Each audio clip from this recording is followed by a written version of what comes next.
For a week. Alright, Kevin Carroll, Thursday 7th of August.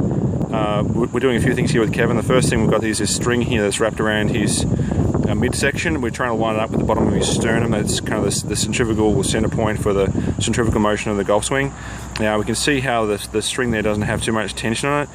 We've got it to a point where if he does increase the distance between the handle and the sternum point there, he'll get a tug on the handle, a tug on the string through his midsection there, so he knows that he's got too much extension.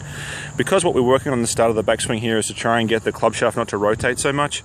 Most people feel as though that confuse that feeling with pushing the club out, which we don't want.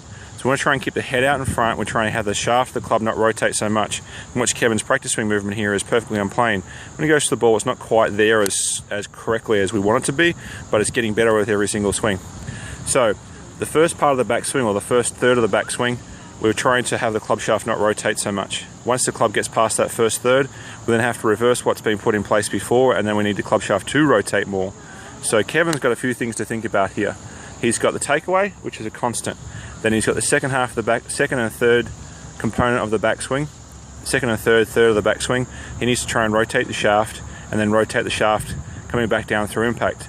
The rotation is going to help him stop flipping his hands through impact. His left hand tends to flip a lot through the impact zone, but it has to before from where it's been coming down. It's been working in a reversed motion, it's also coming in steep. So the left hand motion has to flip. If we can get, that was a good swing there. If we can get that, get a little bit left, did it? Yeah.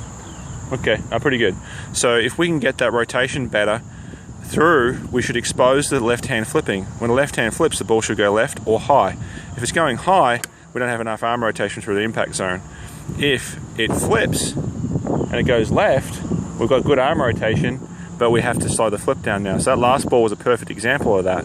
It went about 20 yards left, which is one of Kevin's issues. No shortage of power, but misalignment. So to control the left, we need to have the club shaft push more through the impact zone. If we get the club shaft pushing more through the impact zone, then we have a much better chance of making the ball go in the right direction.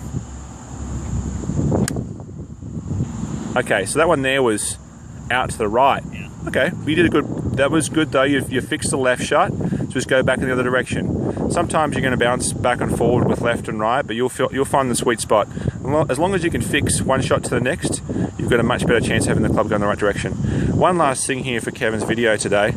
We want the takeaway in the backswing. We're going to have the hands feeling different feelings here. Kevin has a tendency to have the index finger here loading back into the club this way, which gets the energy pushing back into the right index finger and the knuckle here, which we don't want the feeling of in the takeaway. What we want the feeling of in the takeaway is the pinky finger on the left hand and the ring finger on the left hand to be pushing more back here, so the weight in the club's more in this part of your pinky finger and ring finger of the left hand.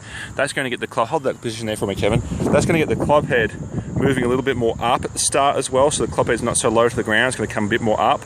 That's great there. So when he's on the golf course, he can't take that string with him. So we need to give him a couple more feels to help him feel what it is he's trying to do at the start. Okay, good work, Kevin. He hit every shot flush except for the last one. I'm going to let you off on that one.